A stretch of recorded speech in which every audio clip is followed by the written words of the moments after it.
అండి అందరికీ నమస్కారం. Welcome to my channel. దీంట్లో 4 పావుల నూనె పోసిండండి. Chicken curry. ఉల్లిగడ్డలు వేసుకుందాం.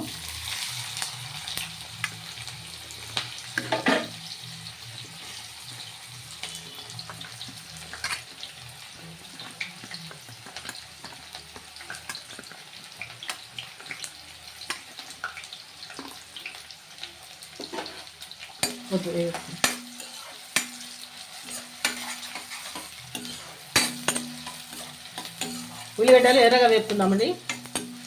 చూస్తున్న ప్రతి ఒక్కరు స్టార్టింగ్లోనే ప్లీజ్ అండి లైక్ చేయండి, సబ్స్క్రైబ్ చేసుకున్న ఛానల్ని. సబ్స్క్రైబ్ చేసుకున్న తర్వాత లైక్ చేసిన తర్వాత చూడండి వీడియో మొత్తం. అవి ఎర్రగా వేగాలండి. అవి మంచిగా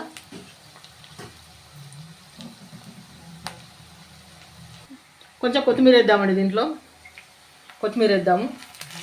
స్టార్టింగ్లో కొంచెం వేసుకుంటే ఆ ఫ్లేవర్ బాగుంటుందండి.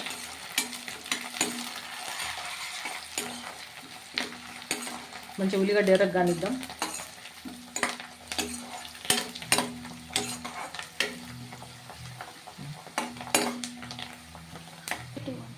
అల్లం ఎల్లిగడ్డ వేద్దామండి దీంట్లోకి. ఇది పావుదక్క కిలో చికెన్ అండి, ఎక్కువ కాదు.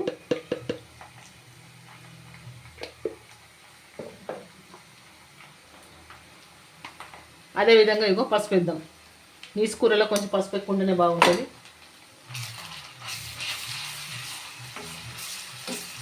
అల్లం ఎల్లిగడ్డ నూనెలో కూడా బాగా వేగనివ్వాలి, అయితేనే మనకు టేస్ట్ బాగుంటుందండి. ఇట్లా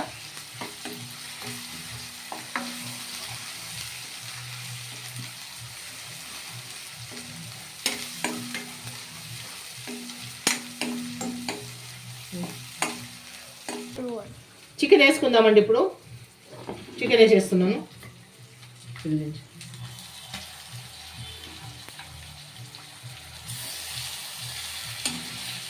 పావుదక్క కిలో చికెన్ ఇది.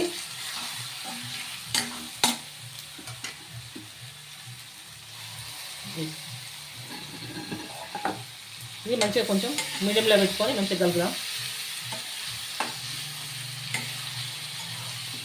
దీనిలోంచి చికెన్లోంచి వాటర్ వస్తాయండి. ఇట్లా కొద్దిసేపు మూత పెట్టేసి ఉంచేద్దాం.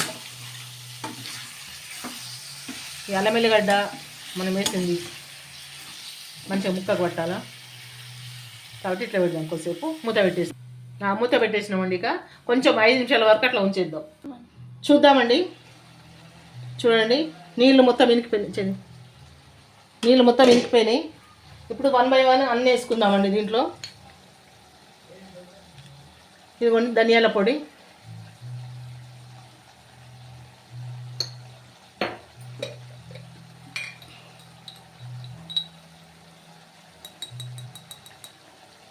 అదేవిధంగా ఇది జీలకర్ర పొడి అండి,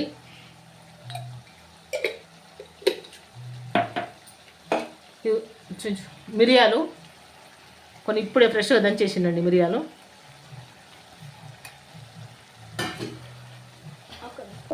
కారం వేసుకుందామండి. అది ఉప్పు లేని కారము కాబట్టి చూసి వేసుకోవాలి. నువ్వు చేయబట్టగా ఉప్పు. సాల్ట్ ఇంత వేస్తుందండి.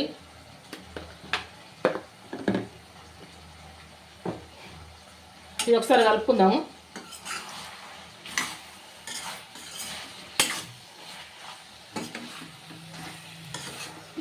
ఇది మంచిగా నూనెలా మనము ఈ మసాలాలు వేసినాం కదండి. చికెన్ మంచిగా ఉడకాల. ఉడికితేనే మనకు టేస్ట్ వస్తుంది. వెంటనే నీళ్ళు పోయొద్దు, మంచిగా ఉడకాల.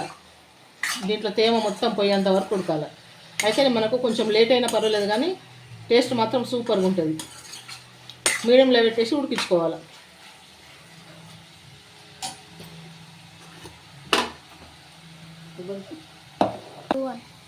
ఇదిగోండి, ఇది కొబ్బరి గసగసాలు మిక్సీ పట్టిందండి.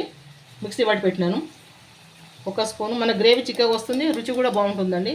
ఇదిగో 2 స్పూన్లు వేసిన. దీంట్లో లవంగాయలు ఒక 4-5 వేసిన అంతే. కొంచెం చిన్న దాల్చిన ముక్క వేసినాను, ఎక్కువ వేయలేదండి, సరిపోతుంది మనకి. ఎందుకంటే రుచికి రుచి, గ్రేవీ వస్తుందండి, బాగుంటుంది. ఇదే స్టేజ్లో చిన్న టమాటాలు అండి, చిన్న టమాటాలు 2. ఇవన్నీ వేసి మంచిగా కలుపుదాం. ఇక కలిపేసి ఈ టమాటాలో వచ్చే నీరుతోటి ఇవన్నీ మసాలాలు మంచిగా అంతా ముక్క కొడితే టమాటా కూడా మెత్తగా ఉడికిపోతుందండి సాఫ్ట్గా. అసలు మనకు కనిపించదు టమాటా వేసినామా వేయలేదు అన్నట్టు ఉంటుంది. మన గ్రేవీ కూడా చిక్కగా వస్తుంది. చూడండి ఇవన్నీ వేస్తే కమ్మటి వాసన వస్తుంది, సూపర్గా వాసన వస్తుంది.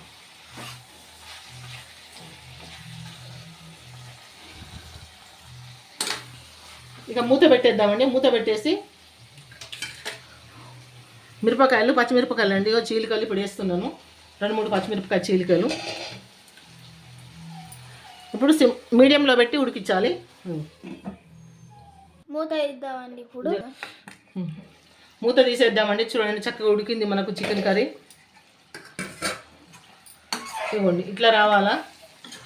కొంచెం అడగంటినట్టున్నది కానీ ఏం కాదండి.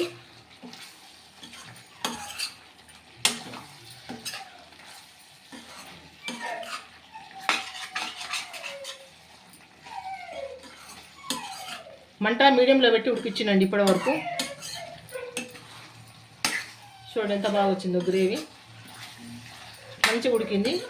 మసాలాల ముక్క ఇట్లా ఉడకాలండి. ఉడికితే మనకు సూపర్గా ఉంటుంది, టేస్ట్ మాత్రం మామూలుగా ఉండదు. ఈ విధంగా ఉడికింది. చూసిండ్రా ఆయిల్ సపరేట్ అవుతుంది. ఇటు చూపించాము, ఇక్కడ ఆయిల్ సపరేట్ అవుతున్నది చూసిండ్రండి. చూసిండ్రండి ఇక్కడ ఆయిల్ సపరేట్ అవుతుంది. ఇట్లా ఆయిల్ సపరేట్ అయ్యేంత వరకు మనం ఉంచాలండి, మసాలాలో ఉడికించాలి. ఇప్పుడు హాట్ వాటర్ పోద్దామండి. వేడి నీళ్ళు పోసుకుంటే బాగుంటుంది.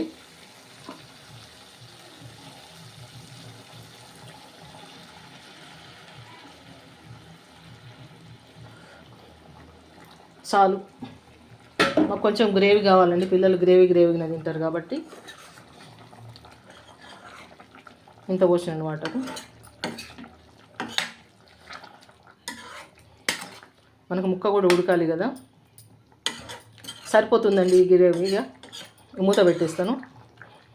మీడియంలో పెట్టుకొని ఉడికించుకోవాలి. అయితే సూపర్ టేస్ట్ వస్తుందండి. చూస్తున్న ప్రతి ఒక్కరు ప్లీజ్ అండి లైక్ చేయండి, సబ్స్క్రైబ్ చేసుకున్న ఛానల్ని. ఇక మూత పెట్టేద్దామండి. మూత పెట్టేసి ఒక 10 నిమిషాలు కొంచెం హైలో పెట్టి ఉడికిద్దాం. మొత్తం కనపడేట్టు చికెన్ మసాలా వేసుకుందామండి. మన కర్రీ అయిపోయింది.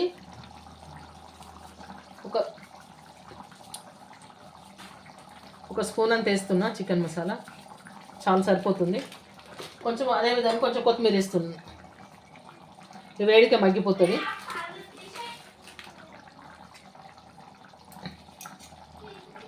చూడండి ఎంత సూపర్గా వచ్చింది కర్రీ మాత్రం. ఉడికిందండి, చాలా బాగా ఉడికింది. చూసినాను నేను. ఉప్పు కారం అయితే పర్ఫెక్ట్గా సరిపోయింది.